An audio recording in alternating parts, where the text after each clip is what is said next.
Hello, true duelists. My name's Craig Fee, and as always, welcome to the Yu-Gi-Oh! Update. YCS Cancun took place this past weekend, one of the kindest events put on by Konami all year round. Because when you lose to someone like Jesse Cotton or just decide you're sick of the current format, you can at least step outside of the venue and enjoy all of this. Because surely the sun in the sand has to at least be on par with resolving the effect of Samsara D. Lotus. Or maybe that was the case for the 372 duelists who attended the event to compete in the last YCS before the release of Rage of the Abyss, and most notably Max 3, or Mini C, or the fucking bird, whatever you're taking to calling Fualas. And so the last event of the pocket format, before you're asked to pay whatever this card is going to end up costing you, it took place, and I believe I saw pre-order prices for that card on TCG Player sitting at about $140 USD, which is technically less than it was last week.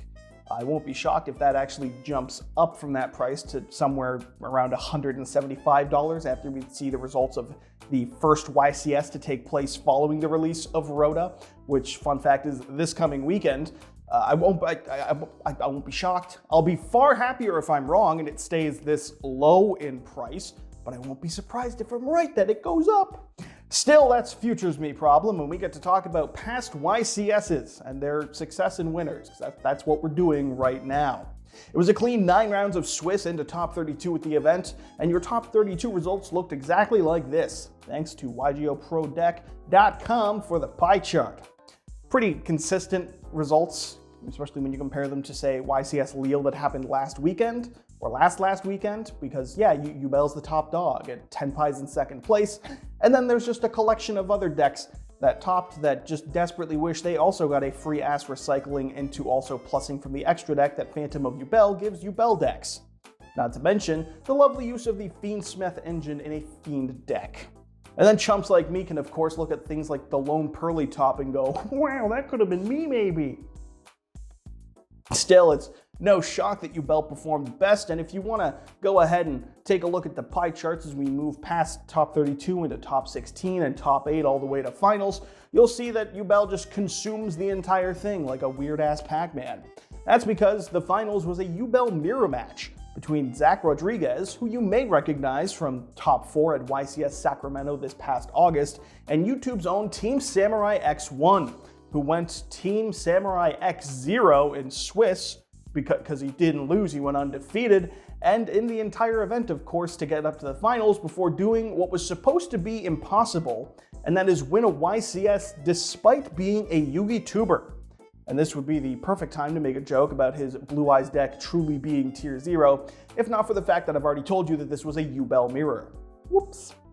A hearty congrats to Sam, of course, who has been performing well at events for a decent amount of time now, not even counting things like the Team YCS second place he got not so long ago. And while it's easy to hate on Sam for being a YouTuber some find annoying, I for one can appreciate someone putting in the time and the effort to compete to get a win. That's a nice story in a game that's been plagued by a tremendous lack of nice stories lately, let me tell you. And since he won the event, Facebook user Dimitri Brunil, whose name I absolutely butchered, now has to eat a shoe. And part of me was like, you shouldn't say his name, but one, we all knew I was getting that shit wrong, and two, they put it on Facebook, so it's just way funnier to say the name. And I can say that I'm being true to form and journalistic integrity or some shit like that, so thumbs up for that one. They have to eat a shoe, and they made a post about it, so it's factually correct. If there's one thing we all know, there's no such thing as a lie on Facebook. This will of course stop nobody from saying that this event didn't count as a win or that they don't like Sam in general, but this event did include the likes of Pack, Zach, who he competed with in the finals, who is again a YCS topper before, and you know, 1 or 2 world champions, because Jesse Cotton and Ruben Penaranda, winners of both the TCG and Master Duel World Championships from this year, were also at the event, but unfortunately a Twitter user has already informed us this was a skillless event. Sucks to suck, Sam. When has Twitter ever been wrong?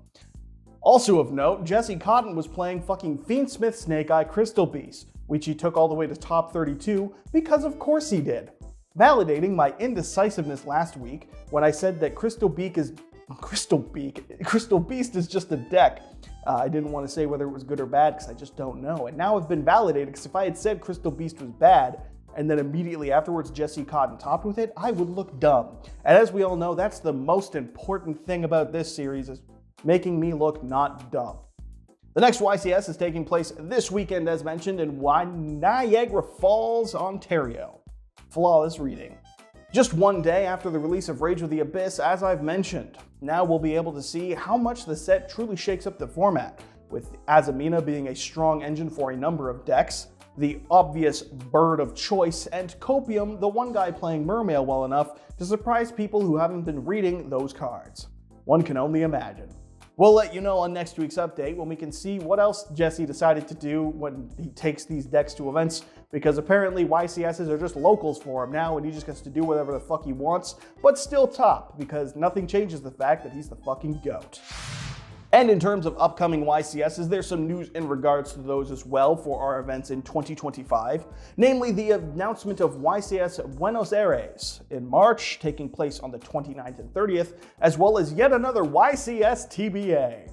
This one will be in Central America, according to the K-Man, with zero additional information. We just know that at some point in 2025 and at some location in Central America, a YCS will happen.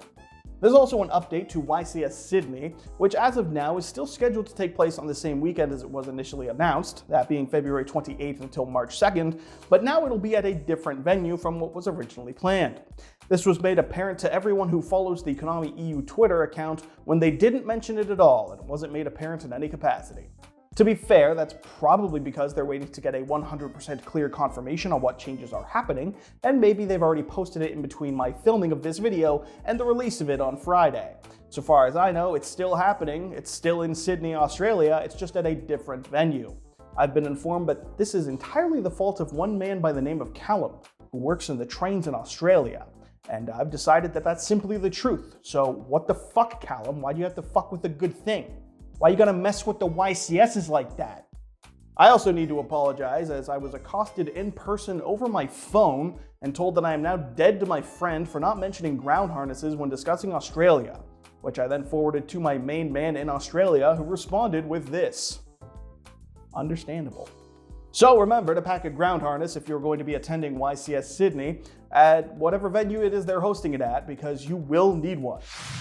There's also the matter of the size of YCS Cancun.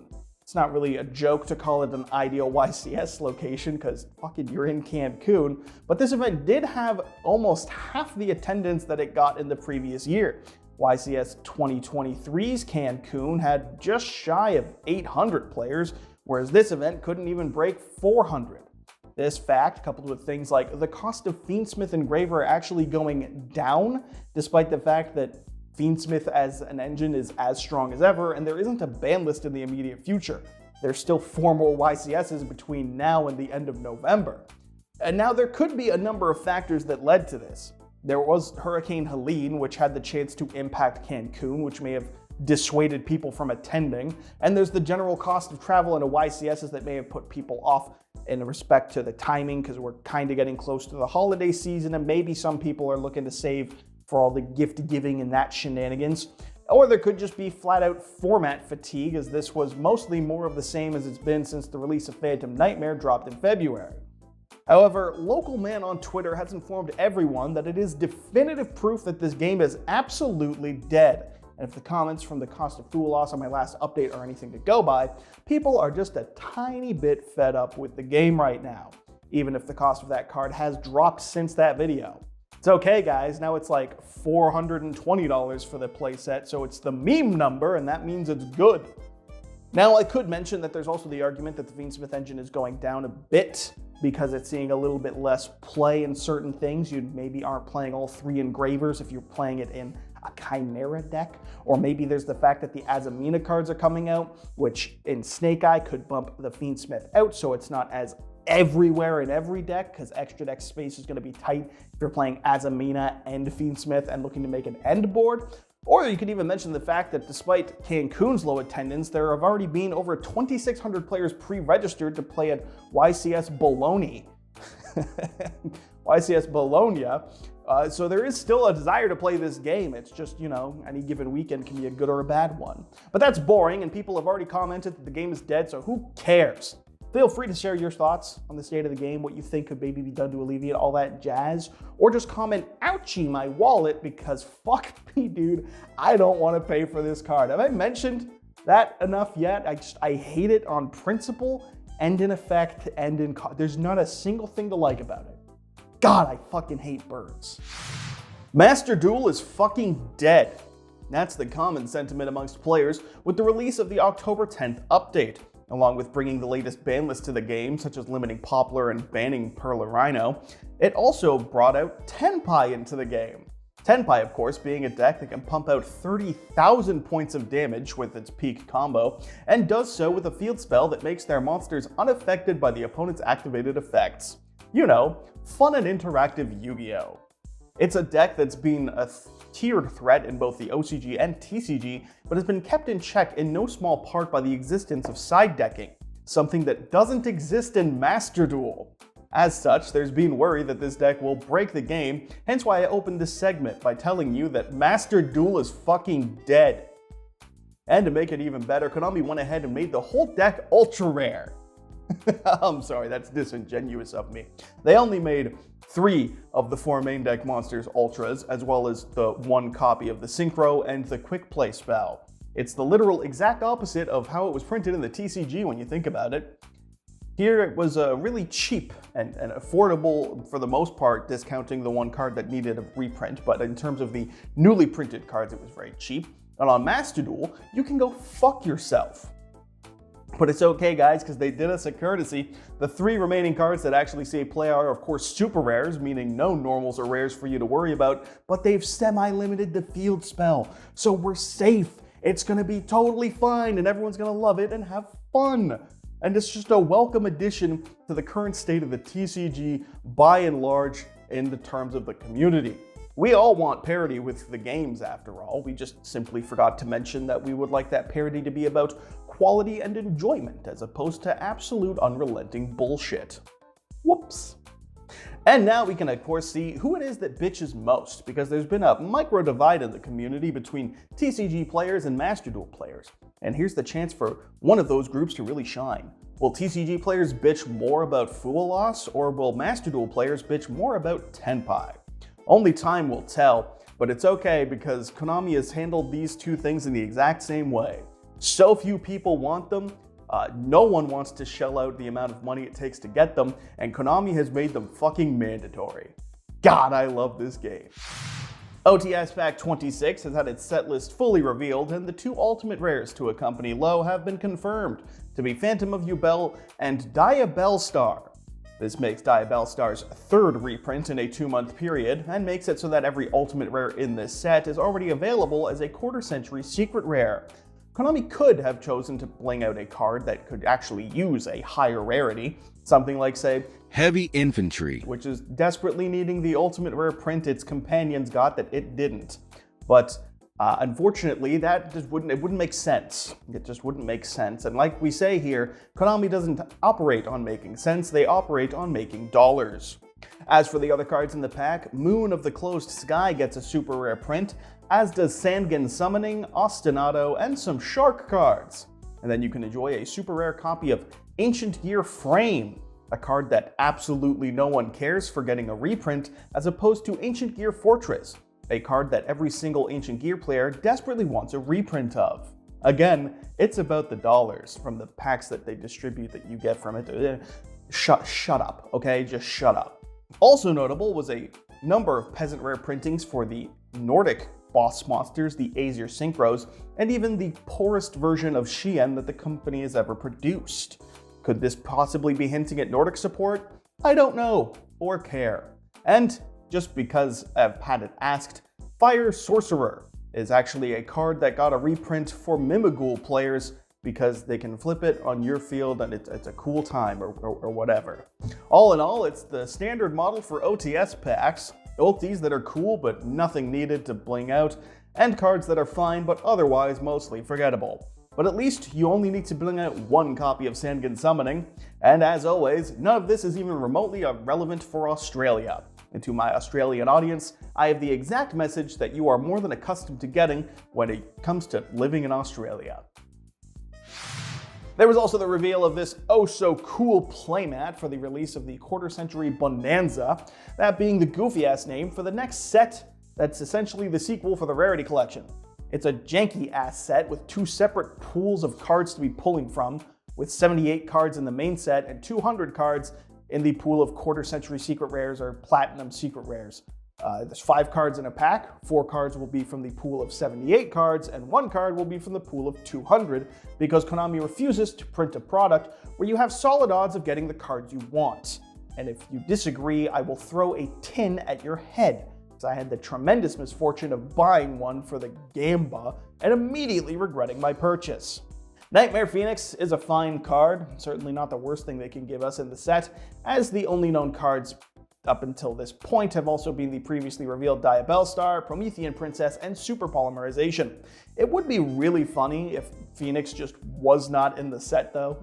They just put it on the art because. There's of course the everlasting hope and the cope that this set could have more reprints that people truly want. If Diabell Star was in the tins and is also in this set, then it's entirely possible maybe that SP Little Knight could be too, right guys? How's that for some weapons grade copium? We'll find out soon enough, I suppose, as this set does release on November the 8th, but as of now, I've told you everything that's being confirmed at the time of my filming this video. And if you're confused by the card distribution I mentioned in the set with the 2 pools, Konami has provided this wonderful chart to explain it, because nothing makes me want to buy a set of Yu-Gi-Oh cards like the fucking Watch Dogs 2 pre-order checklist, but for my goddamn, if there's 5 cards in the pack, why do we need this much? Just put the cards in the set and give me a decent chance of pulling the ones I want. Holy fuck, how hard is that to do? And so that wraps it up for this week's update. As always, I've been your host, Craig Fee. Thank you for watching. Make sure you hit subscribe and like. Not only doing so will make you become a true duelist, but you'll impress your smoking Italian wife, and there's truly nothing better than that. And if you don't get that joke, maybe I'll explain it next week. Also, I'm lying. Bye.